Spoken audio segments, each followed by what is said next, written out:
en primer lugar, quería dar las gracias por todo el trabajo que suponen estas jornadas, porque aparte me parece muy importante destacar que este trabajo se enmarca en el mes de mayo, cosa que normalmente no se hace, y al final siempre terminamos haciendo actos sobre el proceso constituyente y república en el mes de abril, y al final termina teniendo, se quiera o no, un tipo de carácter memorialista que al final nos arrastra, ¿no? Y el hacerlo en mayo pues también significa que se puede hablar de futuro, de república, del proceso constituyente, cualquier día del año, y que esa es la manera de construir un futuro emancipador. Por otro lado, también considero que el diseño de estas jornadas es para valorarlo, porque es clave el trabajo por la unidad popular. Lo que yo creo que nos tiene, que ya tendremos claro a estas alturas de la jornada, es que sin esa unidad popular va a ser imposible que cambiemos las cosas y construyamos un futuro diferente. Y no solamente en palabras, sino en el propio diseño de estas jornadas se ve, porque en los ejes en los que se está trabajando, se trabaja desde el punto de vista de la educación, de los servicios sociales, de la lucha en la calle, de la lucha institucional, y esas son las alianzas y el trabajo colectivo que tenemos que hacer en este proceso de acumulación de fuerzas. Voy a empezar yo porque os voy a dar un poco la chapa. Voy a hablar un poco, voy a centrar el tema del debate feminista, si el feminismo y el proceso constituyente tiene que ver, si ese proceso constituyente es republicano y si es feminista, cómo debería de ser feminista desde mi perspectiva. No tenemos una moderadora y una dinamizadora, así que me presento a mí misma. Me llamo Ana García y soy la coordinadora del área de la mujer de Izquierda Unida de Madrid. Y bueno, pues obviamente desde nuestra perspectiva el futuro tiene que ser republicano, ¿no? Pero ¿en qué momento estamos? Entendemos que en este momento de la jornada ya hemos entendido lo que es un proceso constituyente, y también, por lo tanto, que ese proceso constituyente realmente es resultado de otro proceso, ¿no? Y ese proceso previo, tengo una buena noticia, las mujeres ya lo tenemos en marcha. ¿Por qué? Porque para un proceso constituyente, que es absolutamente necesario una amplia participación popular y también una agenda política construida en colectivo. Y eso es el trabajo que se lleva haciendo en esta última etapa dentro del movimiento feminista. Estamos en una situación que nos ha abierto los ojos, y es una situación que también ha sido un proceso, que podemos hablar de esa crisis no resuelta y condenada a la perpetuidad si esto no cambia. Y hemos abierto los ojos porque al capitalismo ya no le vale lo que tiene, sino que lo quiere todo, ¿no? Es decir, este capitalismo lo que está haciendo es buscar dentro del feminismo, porque en esta situación que vamos a analizar hay que tener la perspectiva de género como en todo, ¿no? Pero obviamente este capitalismo lo que está haciendo es buscar nuevos nichos de negocio, de mercado, en aras de una supuesta libertad individual. Y eso se puede ver en los vientres de alquiler. No le bastaba con mercantilizar los cuerpos de las mujeres, es decir, querer sexo pero no querer hijos, y ahora lo que quiere es darle una vuelta y no quiere tener sexo pero sí tener hijos. Además, nuestra sociedad se ha polarizado, es decir, ya no creemos en ese mito de la clase media, ya solamente somos ricos y pobres, y obviamente entre los pobres, las pobres, somos las que peor paradas estamos, y es lo que se llama la feminización de la pobreza. Y nosotros nos hemos dado cuenta que esto no es mala suerte o malas decisiones personales, no son problemas aislados, sino que son problemas colectivos que necesitan respuestas colectivas. Y qué casualidad que esta polarización de la sociedad haya llegado aquí. No es simplemente algo que sale de la nada, sino es el interés y el trabajo que tienen los poderes para repetir los esquemas de competitividad asiáticos también en Europa. Y eso a las mujeres, ¿en dónde nos deja? Nos deja en las trabajadoras pobres, en las crisis de cuidados. Y mientras tenemos esa crisis de cuidados que nos imposibilita nuestra vida, nosotras queremos poner la vida en el centro. Y eso se hace muy complicado cuando asistimos al fin del Estado social. Y en este momento las mujeres sostenemos todos los déficits que este Estado nos encarga de tener. Por lo tanto, en esta situación nosotras concluimos con que una nueva Constitución debería de servir para una ruptura con el neoliberalismo. Pero bueno, antes de sacar, que esta es una buena conclusión para empezar, quiero decir lo que no va a volver a pasar nunca, si queremos un proceso constituyente. Es decir, tenemos que entender que la República es la revolución dentro del orden del Estado, ¿no?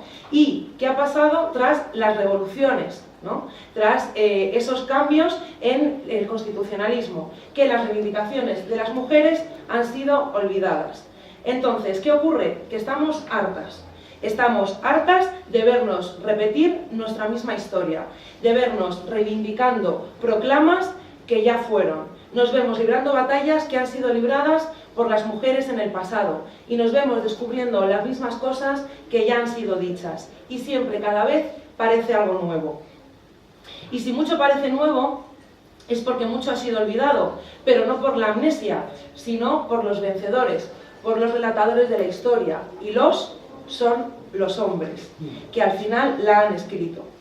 Entonces, eso explica que la trayectoria de las proclamas actuales de este movimiento feminista parece que cada generación tiene que resurgir como el ave fénix y construir desde las cenizas lo negado por quienes forjan los pactos de poder, los pactos constituyentes.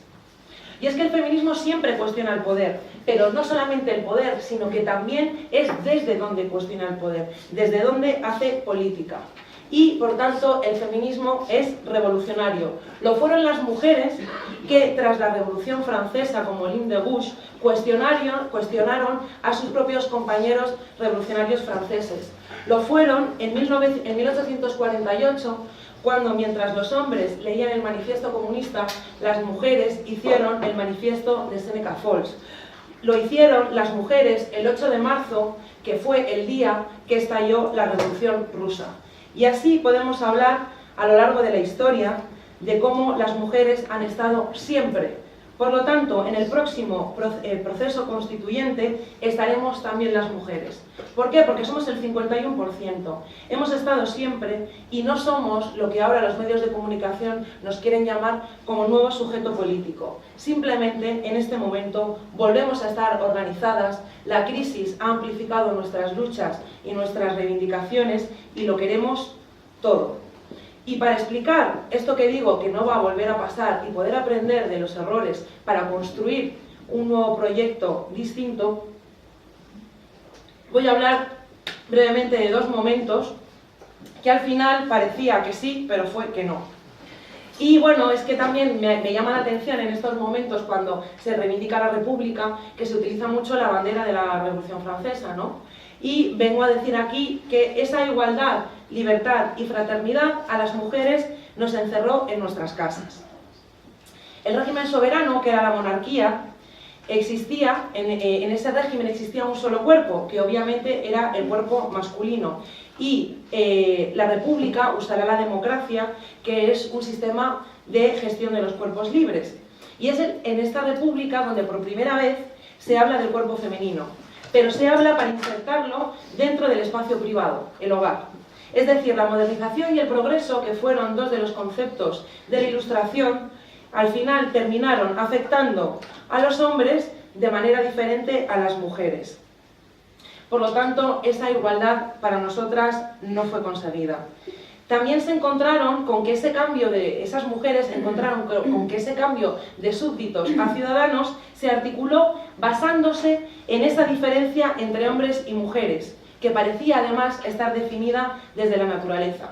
Y aquí Rousseau y el contrato social, es decir, parece en ese momento que la naturaleza es el origen generador de la verdad, y para ese nuevo régimen que gestiona la vida y da origen a la ciudadanía, ¿no? En ese momento en donde se construye el ciudadano, se alude a la educación como los elementos fundamentales, pero qué casualidad que el Emilio debía de responder al contrato social de una manera diferente que Sofía.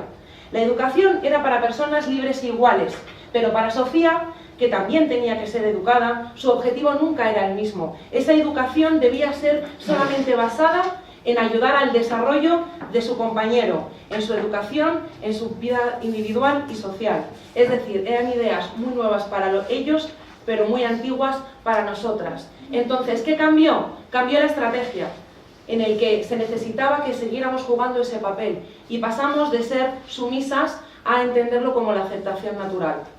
Por lo tanto, no nos salvó ni Dios ni la razón. En la Francia revolucionaria las mujeres se dieron cuenta rápidamente de algo muy obvio, que cuando se hablaba de los derechos de los hombres y de los ciudadanos, se hablaba de los derechos de los hombres y de los ciudadanos. Es decir, aquí también nos podíamos hacer ver un poquito cómo a día de hoy nos siguen queriendo meter en la palabra ciudadanos, españoles, hombres u obreros. Las mujeres que estuvieron en esta Revolución Francesa, como en todas las revoluciones, no solamente cuidando enfermos, sino poniendo sus cuerpos contra la muerte, quedaron excluidas de conquistas posteriores.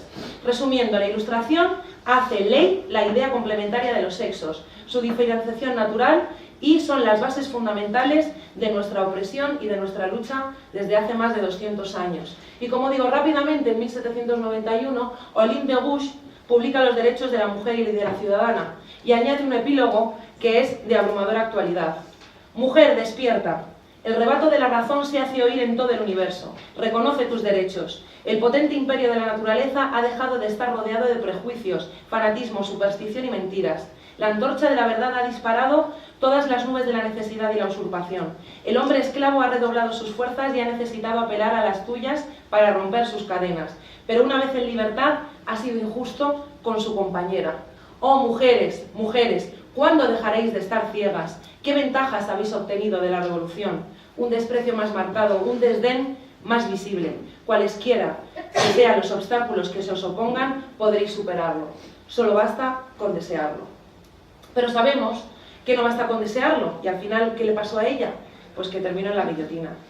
¿Y qué ocurrió? Que Chaumet, que era un misógino absoluto, le contesta a esta publicación. ¿Desde cuándo le está permitido a las mujeres abjurar de su sexo y convertirse en hombres?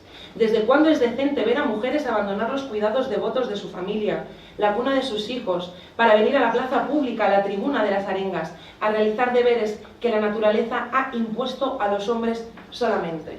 Entonces, ¿qué podemos entender de esto? Que Olympe de Gouges, ¿qué había hecho? Había transgredido lo que supuestamente era su sitio natural. Por lo tanto, la República se había construido bajo una identidad femenina excluyente, el ángel del hogar. Y bueno, fue un periodo corto de tiempo, que podemos enmarcar más o menos hasta 1804, en donde esos intentos de construcción de una identidad femenina en igualdad con los hombres terminó. Hubo un cercenamiento de ese proceso, terminó con el Código Napoleónico, todo fue mal y se asentó la ideología patriarcal, que sometía a las mujeres legalmente y a ser invisibilizadas en el mundo del derecho. Y luego, desgraciadamente, en un momento posterior en la historia, es recuperado en el franquismo para dejarnos sin ningún derecho.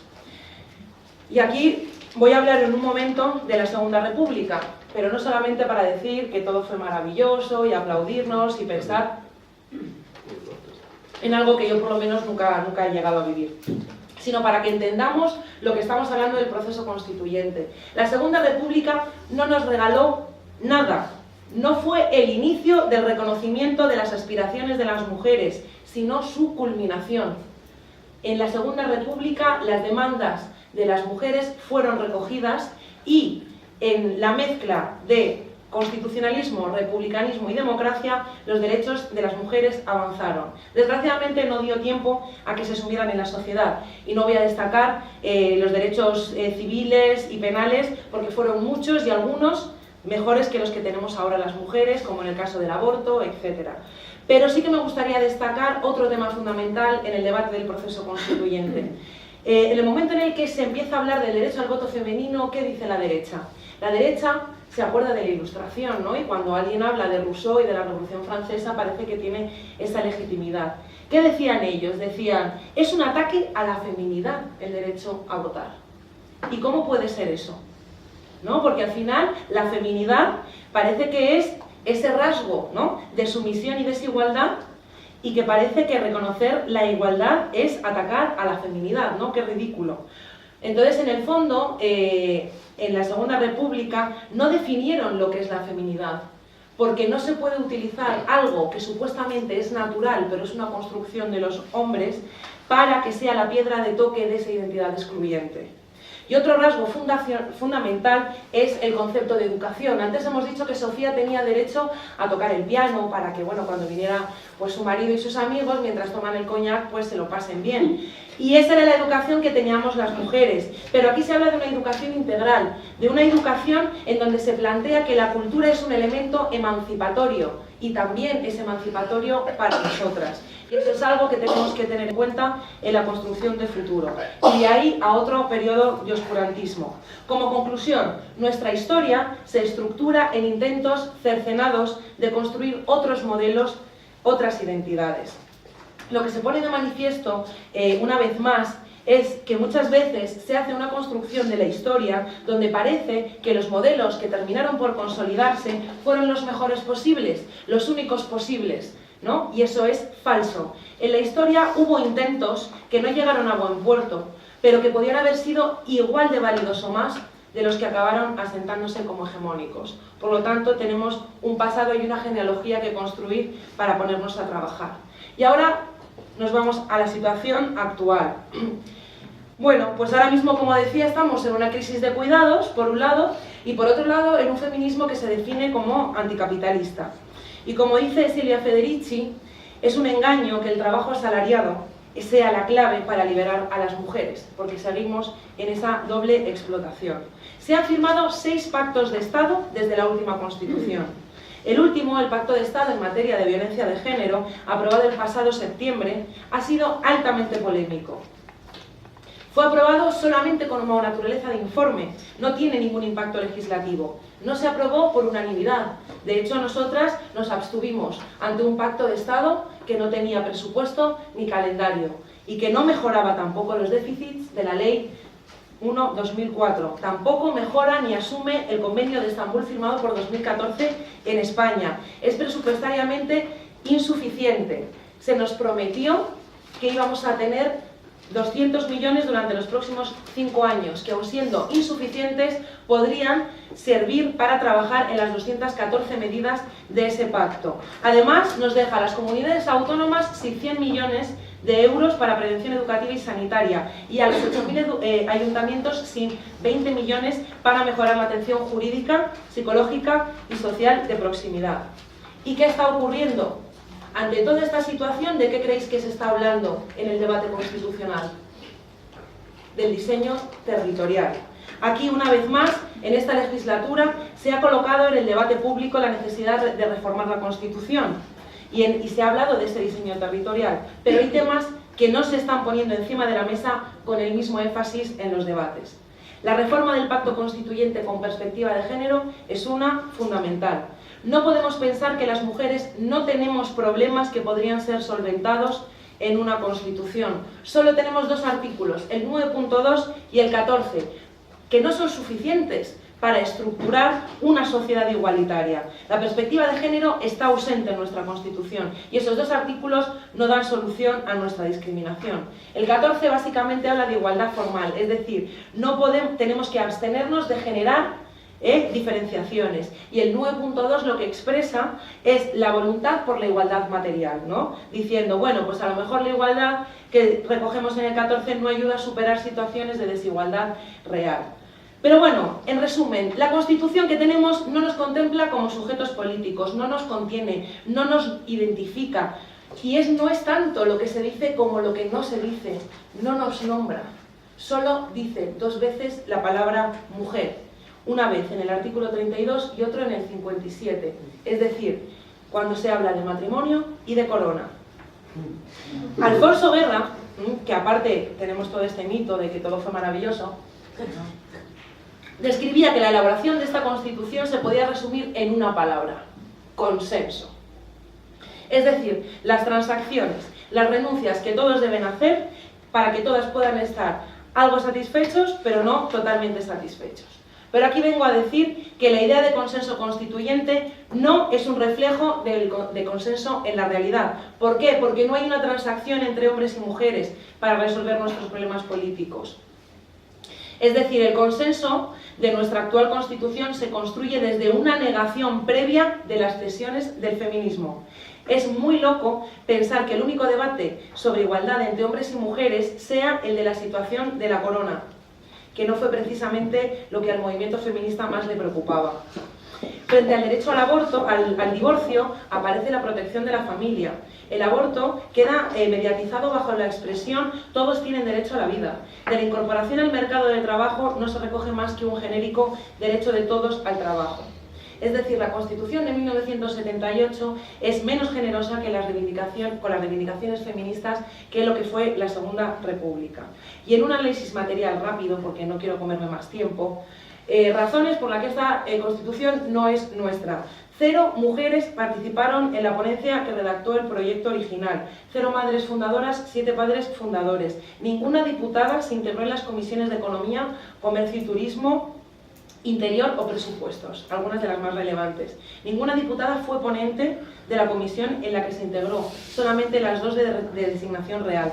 5 de ellas que presentaron enmiendas a la ponencia del Congreso, donde había 0 mujeres, ninguna de esas enmiendas salió, ni siquiera la de María Dolors Calvet, que era del Grupo Parlamentario Comunista, que planteaba lo que es hoy el artículo 39 sobre el aborto y los derechos a mecanismos de planificación. Y por último, y no menos importante, la Constitución está escrita con un lenguaje discriminatorio donde nos invisibiliza.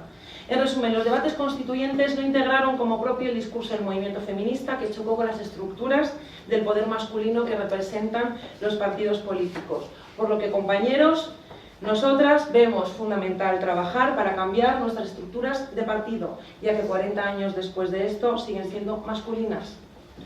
Pero bueno, no queda quedarse en el análisis de lo que es, sino de lo que debería ser. Y por lo tanto, esto nos tiene que hacer pensar en la necesidad de un proceso constituyente, no en una mera reforma constitucional. Forjar pactos nuevos basados en igualdad entre los sujetos y la construcción de una democracia paritaria. Para eso simplemente habría que redefinir el término España como Estado social y democrático de derecho. Pero bueno, de manera rápida, para quienes les interese luego en el debate, tenemos una propuesta de lo que tendría que ser una constitución feminista, que yo creo que es más interesante que lo debatamos luego. Pero básicamente es incorporar la perspectiva de nuestra discriminación y nuestra diversidad, que eso es muy importante, como mujeres, que se entrecruzan con otras discriminaciones, racializadas, migrantes, gitanas, diversidad funcional, las diferentes edades, las mujeres trans, e incorporar la perspectiva de la vulnerabilidad de la vida, de los cuerpos, de la relación entre las personas, expresando un deseo sobre libertades que, además de ser individuales, deben de ser solidarias.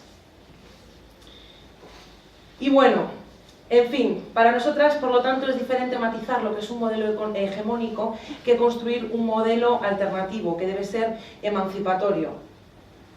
Porque claro, tenemos que entender que el concepto, o sea, el construir tener un proceso constituyente para una nueva sociedad tiene también que desarrollar una idea de una nueva institucionalidad, ¿no? Es decir, hay que conceptualizar la institución, qué instituciones queremos en ese futuro. Nosotras entendemos que tendremos que someter la riqueza a las necesidades de la gente, que tendremos que poner en el centro la vida, que tendremos que ser corresponsables del cuidado para poder tener vidas que sean dignas de ser vividas, ¿no? Es decir, a las mujeres no podemos estar más tiempo en este estado opresor que nos oprime y que nos hace que al final las respuestas terminan siendo respuestas de clase media alta. No vamos al médico porque no podemos más con este sistema y nos dicen que hagamos yoga y comamos brócoli, ¿no? Por lo tanto, no podemos continuar con este vampirismo de nuestro tiempo y de nuestra libertad. Entonces, aquí tenemos que entender que tenía razón el PP en una cosa. El PP dijo, cuando la huelga del 8 de marzo, que las mujeres habíamos venido a destruir las bases de la sociedad occidental, y ahí tenían la razón. ¿Por qué? Porque el capitalismo necesita, ¿el qué? La reproducción social, pero a la vez la ahoga. Hay un choque entre esa reproducción social y la lógica de esa acumulación ilimitada. Por lo tanto, en este proceso constituyente, además de trabajar sobre el concepto capital-trabajo, hay que ampliarlo al capital-vida. Por lo tanto, hace falta imaginar y hace falta transformación, y esa transformación también es confrontación. Por lo tanto, nosotras estamos un poco cansadas, llevamos 200 años, igual que el capitalismo, el feminismo tiene ambición totalizadora y lo queremos absolutamente todo. ¿Y sobre qué? Y esto es lo que yo os quiero dejar aquí, sobre qué, desde nuestro punto de vista, querríamos construir un futuro, un proceso constituyente, desde la igualdad. Pero no desde esa igualdad que, como dice Silvia Federici, paraliza el movimiento feminista, porque parece que decir que solo luchamos por la igualdad es como decir que luchamos por la explotación capitalista de los hombres, sino que ambos, el feminismo y el constitucionalismo, comparten ese discurso común de la igualdad, pero es radicalmente la extensión que unas y otras le hacemos, ¿no? Es decir, aquí estamos ante una invisibilización de la desigualdad de la Constitución real. Por lo tanto, lo que tenemos que hacer es tener un futuro en donde nuestros derechos estén, además de blindados en la Constitución y ser irreversibles. Esta Constitución, este proyecto futuro, tiene que ser paritario. Tenemos que hacerlo juntas y juntos y tenemos que ser iguales. Por lo tanto, es el rasgo más revolucionario, la igualdad, porque es el que siempre se pone en tela de juicio. Siempre hay un pero para la igualdad. Ya, bueno, pero, por ejemplo, para la libertad está clarísimo. Ya existe hasta la libertad de mercado. Por lo tanto, construyamos en base a la igualdad. Pero no pensemos que el feminismo ni son los derechos humanos ni el estado de bienestar. No es solo eso, porque también en eso llegaron tarde. Desde el 48 hubo que esperar hasta el 95, donde se incorporó las reivindicaciones de las mujeres. Así que no podemos apelar a los avances de los papeles que son globalizadores y superiores a los estados. Tenemos que hacerlo desde abajo. Y por lo tanto, quiero terminar con una frase de una compañera, porque así se hace desde el feminismo, compartiendo. Nuestra compañera Carlota le preguntaron con respecto a la huelga del 8M los medios de comunicación. ¿Es el momento de hacer la huelga? Porque ya sabéis que nosotras necesitamos que nos tutelen y no tenemos ni idea y molestamos y eso. Entonces le preguntaban, ¿es el momento de hacer la huelga? Y ella decía, el momento es siempre. ¿Por qué? Porque la lucha de las mujeres es siempre. ¿Por qué? ¿Qué es la lucha de las mujeres? La lucha por sobrevivir, la lucha por la vida. Por lo que la lucha por una sociedad igualitaria es siempre y es ahora. Por lo tanto, la lucha por la Tercera República también es ahora. Gracias.